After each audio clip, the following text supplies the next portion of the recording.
Yeah, listen, that's the $1 million question, and I think we've been asked that so often. And to be honest, Stuart and I can't give an answer other than the fact that it was normal to us. Everybody else seemed to have a problem with it, including our own chairman, who openly said that in business a co-manager doesn't work, but because we had managed to secure a championship and a cup, he had to eat his words for a couple of years. But it doesn't. It's not for everybody. It's not for every club. But Stuart and I both played for Ross County and had an understanding through the academy that we felt that we could make it work.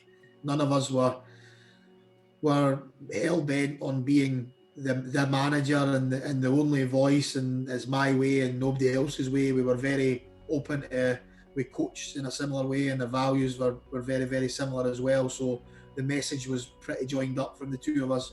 And I'm sure the players will second that. It wasn't a show in any way. It was natural to us and just difficult for people to understand and comprehend, which Stuart and I understand as well. So we've went back to a more conventional footballing setup, and time will tell whether that's the right decision or not. The VAR Show. The one place for your weekly football update.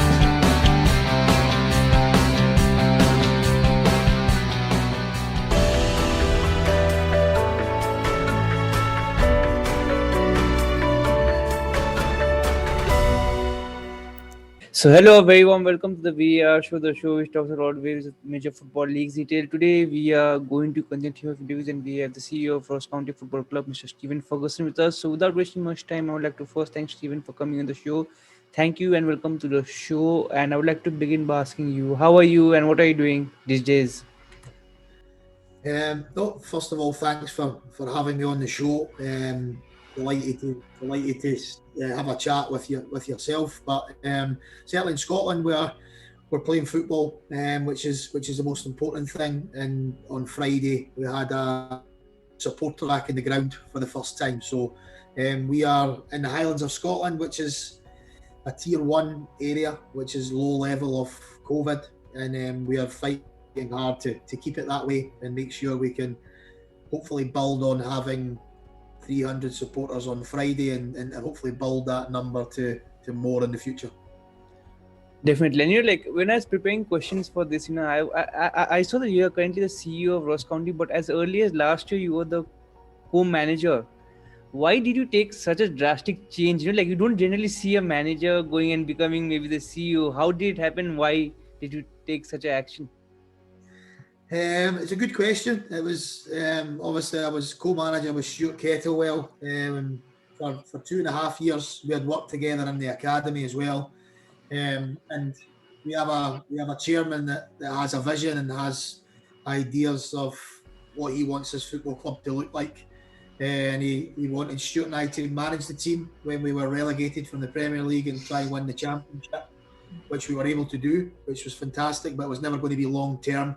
And I think he always had in his mind that I would step across into the CEO role and Stuart would take sole charge of the playing side and with the backing of the football staff. So that was the chairman's vision, and Stuart and I were happy to take up the roles that we were offered. Of course, and like you mentioned, like you are like co-manager Stuart, and how does a joint manager role work? Because that's not very common these days. Like it was maybe common back in the day where you saw it at the likes of Liverpool or some other places, but these days I don't see it that common. How is it? How does it work? Yeah, listen, that's the $1 million question, and I think we've been asked that so often. And to be honest, Stuart and I can't give an answer other than the fact that it was normal to us. Everybody else seemed to have a problem with it, including our own chairman, who openly said that in business a co-manager doesn't work, but because we had managed to secure a championship and a cup, he had to eat his words for a couple of years. But it's not for everybody. It's not for every club. But Stuart and I both played for Ross County and had an understanding through the academy that we felt that we could make it work.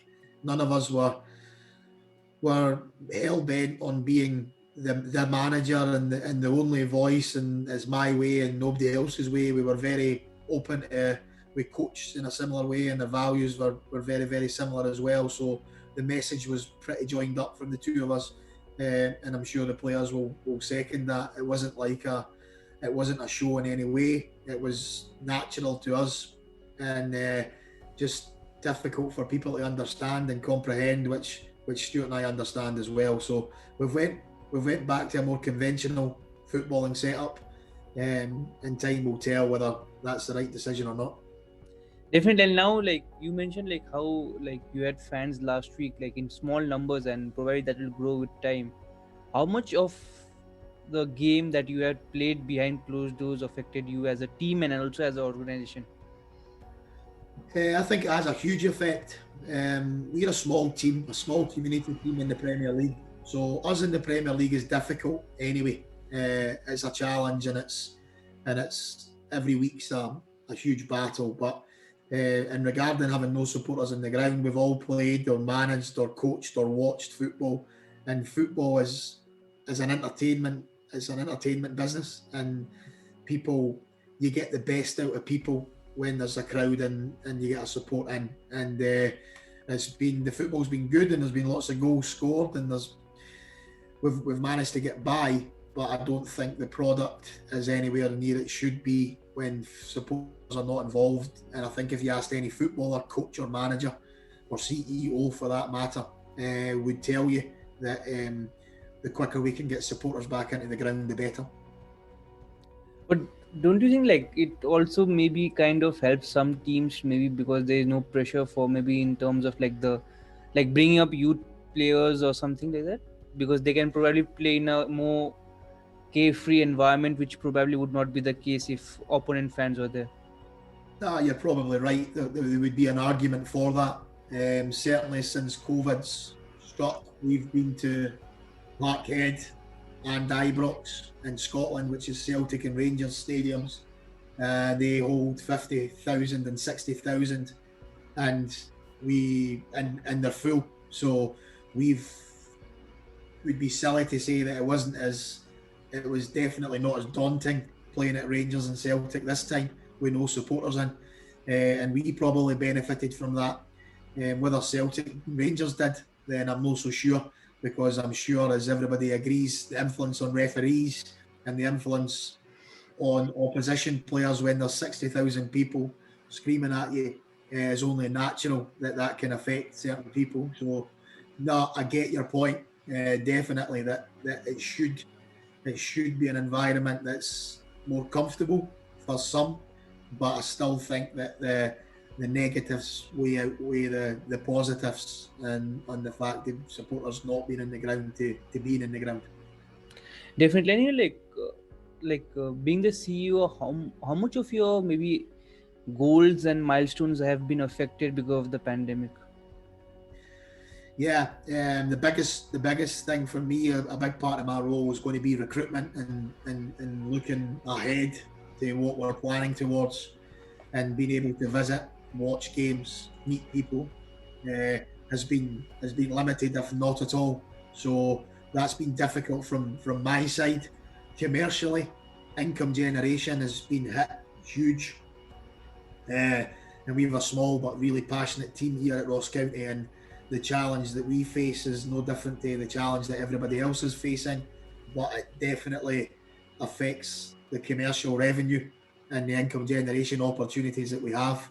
And again, the sooner we can get back to some sort of normality on that would definitely help everybody. Definitely. And like you mentioned, like in terms of transfers, it might have taken a hit because of the finance flow in, like what would come in the club, what probably is not happening as of now compared to previously. So do you think like with that respect you have to be more dependent on your maybe youth setup or or for people coming from the academy? Yeah, you're having to think outside the box. You're having to be a lot smarter in regarding the budget control, and we had some tough decisions. There was people made redundant within our whole club. We restructured from top to bottom the same time as I moved into this role. So that was probably another example of being cost effective and being having a better spread with what we already had at the football club. But again, situations are come that we have an academy and there is players there that we're looking to promote and we're looking to go. So the fact that we had a reduction in headcount and we reduced the players coming in and reduced the salaries that we were given to players that were able to come in has helped in many ways for the structure of the football club, and obviously the opportunity to develop our own young players by giving them that experience in the first team. We have a young player, Josh Reed, that's been at our club since he was 8 years of age, and he's played every game for us this season. He just turned 18 years of age, and would that opportunity have come pre-COVID when we had a bigger squad and more players and more options to select? It maybe been more difficult for him. So you're absolutely right that there is opportunities, and you have to look at your glass being half full rather than being half empty. And that's been one of the huge pluses for us, has been young Josh Reed's played every game for us, which is fantastic for him, but also fantastic for the football club. Definitely. And like, ideally speaking, as a CEO, of course, it's difficult to like quote a date, but when do you think like everything will go back to normal, at least in terms of the fans coming in? We're speaking to the government all the time. We've been kind of like the test team for the Scotland because of where we are, and they're open to listening to what we have to say. Although they have said for the short time, the next couple of weeks anyway, we'll all be restricted to 300 supporters on the ground, but they are talking about having plans in place to increase that. But me personally, I don't think we'll be back to full capacity this season at all. So I think you can write this season out, and I wouldn't be surprised if we're waiting into 2022 before we have capacity stadiums, there's capacity in the stadiums at full pelt. A vaccination will obviously help that, and there's good stuff in the news at the moment saying that they're going away finding that. But I don't think there'll be that complete peace of mind until something like that is available, and we can we have access to it. Definitely. I'll move back to your playing career and maybe even coaching. Like, and you moved into coaching after your playing career is over. Was it something you always planned, or was it something spontaneous that you missed the game so you wanted to be in touch with it? No, I unfortunately had a lot of injuries in my playing career. So by the time I was 27, 28 years of age, I had 3 or 4 knee operations that I was struggling to recover from. And my manager at the time was Campbell Money, who had won the Scottish Cup with St Mirren in 1987 and had a fabulous career himself as a goalkeeper for St Mirren. He was my manager at the time, and he had said, listen, instead of you moping about and being upset when the games are on and hanging about the club feeling down, I want to start you on your coaching certificates and your coaching badges. So he had me going all over the country attending coaching certificates with the Scottish FA. At the time, I didn't know if it was a good thing or not, but that was what started me off, and I'm forever grateful for Campbell Money's input in making sure that I got on that coaching pathway as early as I could. He probably knew I was finished as well, and he knew that I was probably going to need to look at something else as a way of an income moving forward. And like, personally, did you prefer playing or coaching? I don't think you can ever replace playing, and when you're feeling good, then there's nothing better than playing the game of football. I think everybody will say that. If I was to compare it to the time when I was injured all the time and I wasn't feeling good, then I would say I would enjoy coaching better than that period.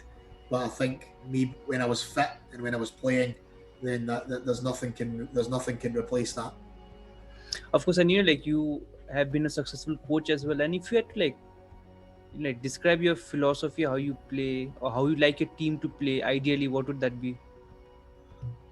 Um, I'm going to sound a bit like a dinosaur here, but I, I do like I do like it simple. I do like getting the ball into the final third and then playing in the final third. I do like playing between the lines, and I'm all in for taking the ball in line with the goalkeeper and stuff to create space further up the pitch. But I would like my teams, or certainly what I've been associated with, as a hard-working, energetic, dynamic group of players that look to get the ball forward, and they look to get the ball into activate strikers and have shots at goal and crosses into the box, and really see if you can impose yourself with aggression, controlled aggression on the team that you're playing against. But I do like it simple. I think football is simple, but I think we can complicate it in regarding overcoaching or looking for some things that are not there that we feel we need to do because that's what we've read in a book. Definitely, like I want to ask you, what the philosophy did you said right now? Like you said, you can sound like a dinosaur, but I think like that is a philosophy maybe which is like adopted by many teams, apart from maybe the top echelons who also probably sometime of the other play there, but maybe they term it separately. In maybe more they beautify it and they use maybe other words. Do you think like much of a philosophy comes from maybe like your playing career? Do you like draw inspiration from that? Yeah, absolutely. I think you want your team to reflect yourself in anything that you're doing. And if I was coaching the best players in the world, and I was coaching technically gifted players in every position, then you would play your blue sky type of football. But again, I think a coach's job is to find a way that best suits the players that he's working with. So we are working with players that are flawed. We're working with players that are going to make mistakes. We're working with players that are human beings, and we need to find the best way that we can to to get the best out of every individual, which in turn will help the team. So I think the team that you coach, you want it to be a reflection on yourself. You want them to be aggressive, hardworking, um, exciting, dynamic. All the things that you try to put across is what we would call the non-negotiables. So if you're not going to work hard and you're not going to cover the ground and you're not going to put your body on the line, then it's difficult for you to play in my team because that's what I'm looking for. Definitely. Like, do you have aspirations to get back into coaching, or is it like you want to take management job forward? It's a good question. I never asked for the manager's job the first time round, so I've never had a burning desire to be a first team manager. I loved my time, 2.5 years, 100 games, whatever it was, and winning a league and winning a cup would never be replaced. But I would never say never. But if you were to ask me, um, my favourite job that I've had would be as the academy director. I love it's a different type of coaching when you're working with young players and you're going through that development phase. I really enjoyed that side of the coaching. First team football is more about managing people and managing the group, and not so much on the technical and the tactical, which I also enjoyed. But I wouldn't, I wouldn't, I would never say never, but I don't think I would go and actively seek a manager's job at this time. No, no. Definitely. And you're like, if you had to choose one person or a coach who had the most influence on you as a person and as a player or a coach, who would that be? It's a great question, and I always think again it goes through phases and it goes through periods of time. Um, um, for me, obviously, most recently, I've had a brilliant working relationship with Stuart Kettlewell as co-managers, and really enjoyed working together and learning off each other. So that's been fantastic, and I would say I've enjoyed that. Probably the biggest influence on me, both player and coach, would be Neil Cooper, and he was a a legend in Scottish football. He was part of that glorious Aberdeen team that beat Real Madrid in the Cup Winners' Cup and won leagues and cups in Scotland. He was a player finishing his career when I was starting my career, and we played together. He was the senior player, I was the young boy, and he was very, very influential. And he was the man that signed me for Ross County back in 1996, and I'd played under him for 7 years. And then 2012, 2014, I was a coach and he was assistant manager, so I worked on the staff with him as well, and he was just larger than life. A wonderful playing career, good coach, but a brilliant person, and his people skills and communication skills were second to none. And I feel that I tried to emulate a lot of the stuff that Neil done and how he dealt with certain situations, because I felt he'd done it the right way. The manager at that time was Derek Adams, who also had a brilliant working relationship with, and I have so much respect for the job that he done, and I learned so much from him. But if I was to pick one, I've gave you 3 names. I would pick Neil Cooper, just for the length of time that I looked up to him and admired him as a football man, but also as a person. He was a fantastic guy. Definitely, I want to ask you, like you mentioned Stuart also, and like you're a co-manager last, like when you won the league, and now you are the CEO. Do you think like it becomes a little bit difficult to work, or is it just the same relation that you had maybe while you're co-managers? Yeah, of course, there's going to be tough conversations have to be had, but Stuart and I accepted the roles, knowing that the conversations are going to be a part and parcel of everything else. Stuart and I felt that it would help, because if it wasn't me that was the CEO and we were both as the co-manager, the chairman was talking about bringing in a CEO. So Stuart and I could be staying as co-managers, but of a CEO that doesn't believe in the philosophy or doesn't believe in what's happening. Stuart and I know that we believe in each other and have that mutual respect, albeit it's a professional environment and we have to make tough decisions. So we felt that the best way for us to continue our partnership was in this 2 separate roles rather than the co-manager role, and hopefully that turns out to be the case. Definitely. And like in one of the earlier answers, you mentioned like how the big clubs like Rangers and Celtic maybe they may have less influence because of the lack of crowd on maybe the opposing fans. Do you see any other team breaking the hold on maybe the Scottish top 2 other than Rangers and Celtic, because they have been dominating for quite a while? Listen, I would love to tell you no, but I would love to tell you yes. I should say that it could be they too could be notched off their perch, but it's just too vast. The gap between Rangers and Celtic and everybody else is astronomical. Off games can compete, yeah, I understand that.